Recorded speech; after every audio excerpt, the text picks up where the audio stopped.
Magandang araw ng Miyerkules po mga bayang karerista. Magbibigay na po tayo ng tip.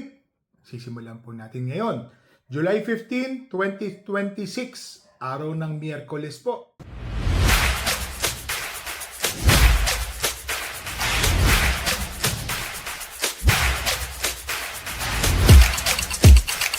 Meron pong carryover na 1,047,000.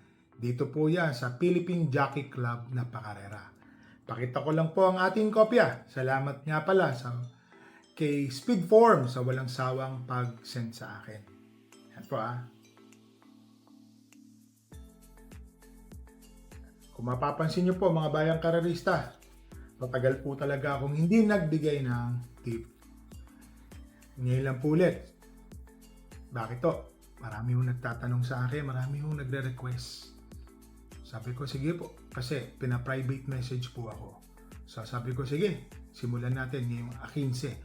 Basahin niyo po ito Bet small, win big, bet big, lose big. Yan po. Ang simula po ng karera ay sa ganap na alas 5:30 ng hapon. Yan po. Race number 1, 3-year-old maiden race. Placers po ito. Mga bagong kabayo at mga natitimbang. 1,200 meters. 9 runners. First choice, entry number 2, Looking Cool. Maganda po yung tinakbo ng nakaraan yan. Segundo pwesto po yan. Bandera po yan. Inabot po sa meta. Magaling din po ang tumalo sa kanya. Second choice, entry number 3, Golden Showtime. Kung di po ako magkamali, nandoon din po yan. Siya po yung habol ng tersero. Tumapos po siya ng kwarto or quinto pwesto, mga bayang karerista. Third choice, entry number 4, Bossing Ray. Bakit to? Ngayon po si Bossing Ray from Metro Manila Turf Club, dumayo po dito sa PJC. Tingin ko magbabago po ang mga kilos niyan. Alam niyo naman, matigas ang pista. Nung nakaraan, nakita ko po si Bossing Ray. Nandoon na po sa unahan Tingin ko mag-i-improve po yan. Para sa akin po, may panalo po yan. So, dito po sa race number 1, first choice, entry number 2, Looking Cool. Second choice, entry number 3, Golden Showtime. Third choice, entry number 4, Bossing Ray. Dito na tayo sa race number 2. Rating 57 to 70 split. Ito po 1,200 meters. Dito po magsisimula ang winner take all carryover. 1,047,799.80 cents. Yan po may higit 1,000,000 ang carryover. Simula pa lang mahirap na.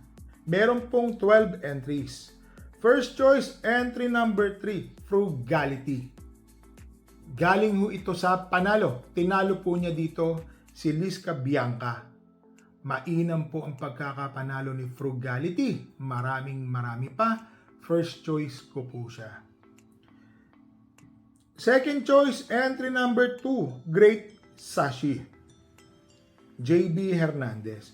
Magaganda rin po ang tiyempong ginagawa ni Great Sashi, mga bayang karerista malaki rin po ang panalo nito. Ibig sabihin, nanalo po ito Parang nasa 1 din po ang kanyang tinapo sa same distance, mga bayang karerista. Parang may mga nag-uunahan, nandun siya, naparemate. Ang galing! Para sa akin po, malaki po ang panalo ni Great Sashi. Naglagay po tayo ng third choice. Entry number 6, Liska Bianca. Ito po, JB Pilitro ang sakay. Minus 3 kilograms. Gumaan po ang kanyang timbang, yung hinete. Tingin ko dikit lang sila nung nakaraan ni Frugality, mga 1.5 katawan. Tingin ko ngayon, dahil sa pagkakalas 3 kilos neto, mas maganda po ang ikikilos, may panalo rin po yan. So dito po sa race number 2, first choice, entry number 3, Frugality. Second choice, entry number 2, Great Sashi. Third choice, entry number 6, Liska Bianca. Dagdag po tayo kung may mga kursonada tayo dito, mga bayang karerista. Bakit to? Simula po ito ng winner take all carry over. So dito na tayo sa race number 3, rating 17 to 41 split, 1,200 meters, 9 runners. First choice, entry number 7, Sneaky Eyes. Si Sneaky Eyes po, unang dayo sa sa Padre Garcia, parang tersero pwestong tumapos. Yan, no? Trivia yan, tersero. Recently yan, yung last PJC niyan. Yan, tingin ko mag-i-improve. Mukhang namista sa Padre Garcia. Tingin ko malaki po ang panalo ngayon. Second choice, entry number 1, Magnum Force. Ito, talagang dito po yan si PJC. Tingin ko si Magnum Force, medyo gumaan-gaan po ang laban. Nag-1-14, 1-13 pa yan sa mga tiyempo niya nung nasa mataas na rating bracket pa siya. Tingin ko magandang dihado yan, may panalo. Third choice, entry number 5, King of Sipokot. Kay Boss Carlos Batalla. Tingin ko malaki din po ang panalo nito. Alam niyo naman, magagaling po yung mga kabayo niyan. Para sa akin po, dito po sa race number 3, first choice, entry number 7, Sneaky Eyes. Second choice, entry number 1, Magnum Force. Third choice, entry number 5, King of Sipokot. Dito na tayo sa race number 4, rating 57 to 70, 12 runners, 1,200 meters. First choice, entry number 4, Deep Dawn. Bakit to? Ang inam nung kanyang barrier run o inubatoran niya. Napakagaling po nung kanyang barrier. 1 Gs agad po. Napakagaling para sa akin po. Mag-i-improve pa yan ha. 1 Gs nakapigil. Kaya po ako, napanood ko po yung sa YouTube channel. Napakainam po. Second choice, entry number 8. It's Sar Baby. Ganon din po, mga bayang karerista. Ang inam. Ito, isa lang pala to. Sa akin na manggaling. Iisang trainer po. Para sa akin po, It's Sar Baby. May panalo rin po. Ganon din po. Kung mapapanood nyo si It's Sar Baby, nakapermis na nakapermis. Parang 1-11 ang kanyang tinapos. O 1-11.30. Nadudun din po siya. Napakainam po niyan, mga bayang karerista. SC Stock Farm pala to pareho.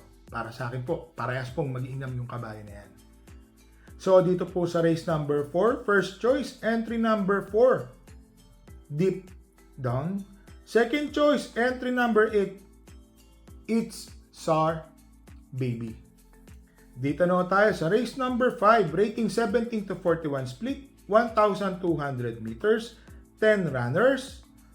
First choice, entry number 8, Levitating. Mababa po sa laban si Levitating. 1-14 po yan sa 1,200. Tingin ko mag-i-improve po ngayon. Nakababa na po siya ng rating bracket. From 42 to 56, 42 to 56, tama. Ngayon po, nasa 17 to 41 na po siya. Tingin ko, malaki po ang panalo. Second choice, entry number 4, Bishop Blue. Ayan po, kay Boss Onad David. Tingin ko, bumaba rin po sa laban yan. May panalo po yan. Third choice, matuling kabayo ha. Entry number 10, Marvin's Pride. Yan, si Marvin's Pride po. Ito bandera, tumatapos po yan ng segundo, tersero, diyan po sa Philippine Jockey Club. Sa pista, same racetrack. Parang nung huli po, parang 1.28 yan sa 1.4. Tingin ko ngayon, may panalo rin po yan. So, dito sa race number 5, first choice, entry number 8, Levitating. Second choice, entry number 4, Bishop Blue. Third choice, entry number 10, Marvin's Pride.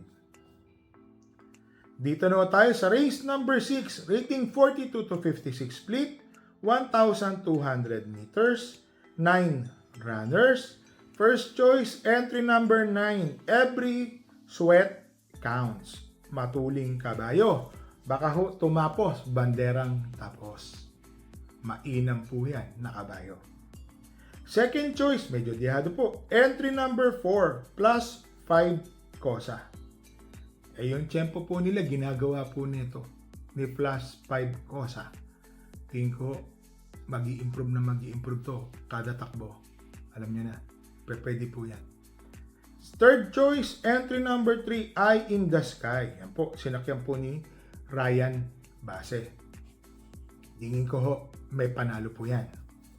So dito po sa race number 6, first choice, entry number 9, Every Sweat Counts. Second choice, entry number 4, plus 5 Cosa. Third choice, entry number 3, Eye in the Sky. Dito na tayo sa race 7, distance 1,200 meters, rating 42 to 56 split, 10 runners. First choice, Deremating Kabayo, pwedeng sumunod ng quinto pwesto. Entry number 2, Borderline. Bakit to? Ang dami hong maturin. Between Doña Patsy, Super Daily Den, Freedom Lover, Copperfield, Be Kind. Sama na natin si Gatulin. Ang dami ho nilang matulin dyan. Kaya siya po ang pampremera ko. Si Borderline, tingin ko malaki po ang panalo. Baka matihado pa ho yan. Second choice couple entering 4 and 4A. American Paria and 4A Gentle Giant. American Paria, mga bayang karerista, imported po yan. Tingin ko malaki po ang panalo. Tapos meron pa ho siyang Gentle Giant, Jackie Lester ang sasakay. Parehas po tingin ko may panalo.